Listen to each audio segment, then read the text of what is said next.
첫 번째 고민, 33살 여자분. 직장인 연봉 협상 방법. 딱 이렇게 물어보셨어요.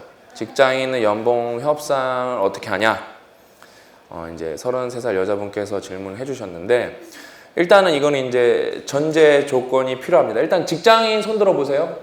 그래, 이제 연습했죠. 내렸어요? 내리세요. 자기 연봉 협상 해봤다 손 들어보세요. 거기 우리나라는 직장인 연봉 협상이라는 게 없어요. 내리세요. 그러니까 없어요. 연봉 협상이라는 게.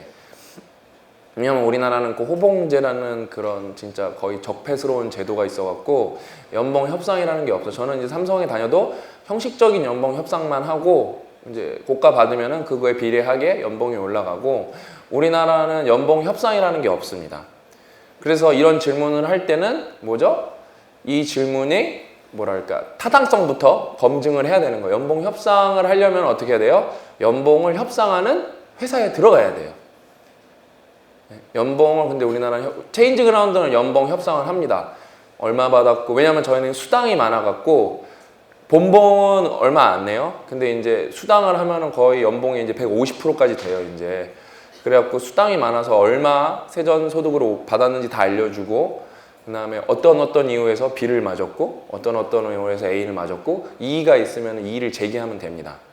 그 다음에 저희는 작은 기업이지만 프로핏 쉐어링이라는 걸 하기 때문에, 이익 공유라는 걸 하기 때문에 거기에도 이제 차등 성과를 적용하기 때문에 팀 성과 플러스 차등 성과예요. 그래서 팀 성과는 목표 달성을 하고 나면은 동등하게 다 같이 베이스로 받는 거고, 거기에 이제 플러스 알파로 개인의 성과를 받습니다. 근데 뭐 300만 원을 받아야 될 거를 나는 개인 성적이 안 좋아서 200만 원을 받았다. 그러면은 타당하게 이의를 제기할 수가 있습니다. 그러니까 일단은 중요한 게 뭐라 그랬죠? 방금 이게 이제 우리가 이러면서 나라를 조금씩 여러 번 바꿔가는 거예요. 이제 이게 되게 좋은 질문이고, 아예 이런 거조차 생각을 안 해요. 왜? 연봉 협상을 해본 적이 없거든요. 연봉 협상이 뭔지도 모르고. 근데 미국은 연봉 협상이 엄청 중요해요. 그 다음에 연봉 협상을 하면은 뭐가 중요하냐면은 올라가는 것도 중요하지만 안 깎이는 것도 중요합니다. 호봉제가 왜 나쁘냐면 깎이는 게 없어요. 제가 이제 직장으로, 이렇게 기업 강연을 많이 다녔을 때 제가 맨날 이제 사람들한테 말하는 게 있었어요. 좋은 기업은 어떤 기업이죠? 그 이제 좋은 기업의 정의가 여러 가지가 있는데, 이상한 무슨 초등학생스러운 대답 말고 좀 이제 뭐랄까 프로다운 대답을 듣고 싶은 부분은 제가 그런 거였어요. 내가 한 성과에 대해서 인정해주는 기업. 그게 좋은 기업의 저는 가장 중요한 조건이라고 보거든요. 그렇지 않나요? 내가 한 성과를 인정받아야 내가 일할 맛이 날 거 아니에요. 그렇죠? 그러면 그거에 반대면서도 동치인 개념은 뭐죠? 내가 잘못한 부분은 인정받지 않아야 되고 깎여야 돼요. 그래야만 내가 성공한 부분, 성취한 부분은 인정받을 수가 있는 겁니다. 앞에 얘기하면은 옳소 그러다가 뒤에 얘기하면 다 가만히 있어요. 이기적인 거예요. 이기적인 거. 네? 이기적인 거예요. 왜 자기가 잘못해놓고 깎이는 거는 당연하지 않고 오르는 것만 바라는 거예요. 그거는 이제 완전히 잘못된 거죠. 그러니까 여러분, 연봉 협상을 잘하는 거는 간단합니다. 이제 제 얘기를 해드리면은, 저는 연봉 협상을 해봤어요. 일단은 처음에 연봉 협상을 했던 게, 저는 이제 일반 신입사원이 아니라, 이제 경력직 채용으로 회사에 들어갔거든요, 대기업에. 그러면은 이제 저는 큰 대기업에서 좀 좋은 대기업에 들어갔으니까, 그 다음에 글로벌 인재 패키지라는 걸로 들어갔어요. 어떤 패키지냐가 되게 중요해요. 똑같은 박사여도 이렇게 해외 박사랑 국내 박사랑 다르고, 해외 박사에서 대학교 랭킹마다 좀 패키지가 달라요. 그러면은 이직을 할 때나 새로운 계약을 할 때 사이닝 보너스가 뭔지 아세요? 난 사이닝 보너스라는 걸 들어봤다 손 들어보세요. 처음 그러니까 몇 번 온 계시죠? 사인하면서 계약이 체결되면 그냥 바로 현금을 쏴주는 거예요. 그러니까 프로 야구 선수 뭐예요? 계약금이랑 똑같은 거예요. 그러니까 프로 야구 선수들만 계약할 때 뭐라 그래요? 연봉 얼마에 계약금 얼마로 계약했다 그러죠. 그렇죠? 프로 선수도 그렇게 계약하잖아요. 그러니까 저도 프로기 때문에 우리도 계약금을 받는 거예요.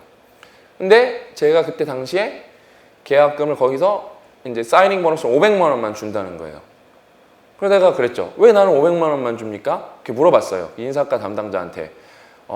프레시 닥터가 뭐냐면은 갓 졸업한 닥터를 프레시 닥터라 그래요. 이제 포닥 경험이 없는, 박사후 과정 경험이 없는. 내가 그래서 프레시 닥터이기 때문에 500만 원만 준다는 거예요. 그러면은 안 프레시한 닥터는 나보다 연구를 잘하고 양보다 연구 성과가 좋습니까? 그러면은 이거 나보다 돈 많이 받은 사람 중에 나보다 논문 많이 쓴 사람 사례를 알려달라 그랬어 내가. 그래서 저는 그랬어요. 2천만 원 달라 그랬어요. 걔네가 되게 당황하는 거예요. 2천만 원 달라니까 되게 당황하는 거예요. 상의를 하고 알려주겠대요. 그래서 저는 결국에는 1,000만 원을 받았어요. 사이닝 보너스로.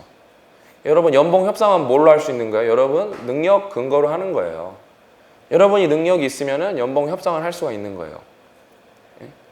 그거를 여러분이 할 줄 알아야 돼요. 그 문화가 해야 되는데 우리나라는 다 암묵적으로 이거에 대해서 그거를 뭔가 이렇게 얘기하고 싶어 하지 않아요. 왜? 그냥 힘들게 살기가 싫은 거예요. 근데 건 바이 건으로 매년 따져봐야 되거든요. 예? 저희 회사에 CPO로 온 홍이사라는 분이 있어요. 그분을 모셔오기에 되게 제가 엄청난 노력을 했는데 그 친구가 얼마나 뛰어난 친구냐면은 자기 연봉을 높이기에 그 이제 스타트업에 있었거든요. 모든 동료들한테 피어 리뷰를 다 받았어요. 자기가. 원래 그 회사 그런 게 룰이 아니에요. 자기는 일을 어떻게 했는지 모든 동료들한테 피어 리뷰를 다 받아서 사장한테 보여준 거예요. 나는 이렇게 일을 잘했다. 연봉을 올려달라. 그 정도로 자신 있으면 연봉을 올릴 수가 있습니다. 그러니까 근데 막 거기다 대고 막 귓속말하고 막 치맥 먹고 막 그런 큰일 나요, 여러분. 그러면은 그러니까 어림도 없는 거예요. 그러니까 그런 게 되게 나쁜 문화예요, 나쁜 문화. 진짜 나쁜 문화예요, 나쁜 문화. 그러니까 우리나라는 뭐 이렇게 줄 타고 비비고 막 이런 문화가 있는데 그런 게 빨리 없어져야 돼요. 근데 뭐 외국도 있어요, 여러분. 외국도 없지는 않아요. 다 있어요. 근데 외국은 연봉 협상에 대해서 철저하게 하고 그다음에 정규직이라는 데가 있는 게 일본이랑 우리나라랑 유럽이 조금 노조가 강하고 미국이랑 다른 나라는 대부분 없어요. 그래서 어떤 식으로 하냐면 컨트랙을 3년 베이스로 해요, 보통요. 왜 보통 3년을 많이 하냐? 뭐 1년도 있고 근데 3년이 제일 흔한 것 같아요. 제가 뭐 이거는 제 의견이에요. 제가 뭐 모든 기업의 통계를 내본 건 아니니까 보통 3년으로 하는 게 적응 기간, 퍼포먼스 기간, 이직 기간이에요. 이렇게 3년이. 왜냐면은 거기는 워낙 이렇게 뭐랄까 그 일자리의 순환이 잘 돼 있기 때문에 그냥 당연하게 생각해요. 그거에 대해서. 그래서 바로 와서 퍼포먼스를 낼 거라고 생각하지 않고 뭐 6개월에서 1년 정도는 어느 정도 적응을 하고 그 다음에 다음 연차에는 되게 기대를 많이 하죠. 아무튼 근데 우리나라는 이제 이 정규직이라는 게 되게 강하게 자리가 잡혀져 있고 또 들어가면은 뭐 선배님, 뭐 형님 뭐 하면서 뭐 호봉이 쭉 올라가면서 뭐 바뀌는 게 없기 때문에. 근데 여러분 생각보다 삼성은 그 반호봉제예요. 그래서 웬만하면은 점수가 올라가지만 그래도 능력이 좋으면 A고가 받으면 2년씩 올라갈 수가 있어요. 생각보다 빨리 가고 그다음에 모든 대기업이 그 패스트트랙 같은 거를 도입하려고 하는데 우리나라는 이 평가 제도 자체가 아직 좋지가 않아갖고 이게 쉽지가 않은데 근데 결론은 뭐다? 결국에는 여러분이 연봉을 올리고 싶고 몸값을 올리고 싶으면은 그거예요. 연봉 협상에 대해서 여기 포함이 뭐가 되냐면은 이직도 할 줄 알아야 돼요.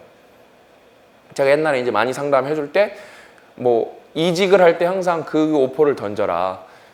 내가 이직을 할 건데 내가 이만큼 연봉을 올려주면 이직을 안 하겠다. 그래서 실제로 돈을 2천만 원 이상 인상한 친구도 있어요. 여러분이 아는 사람이에요.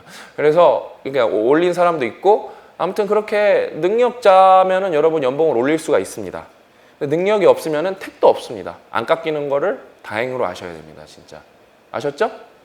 예, 그래서 여러분도 연봉 협상이라는 걸 이번에 개념을 익히고 조금 이렇게 연봉 협상에 대해서 나중에 회사 가면은 뭐 네고시에이션 이렇게 협상을 해볼 수 있는 기회를 저는 좀 직접 가져보셨으면 좋겠습니다.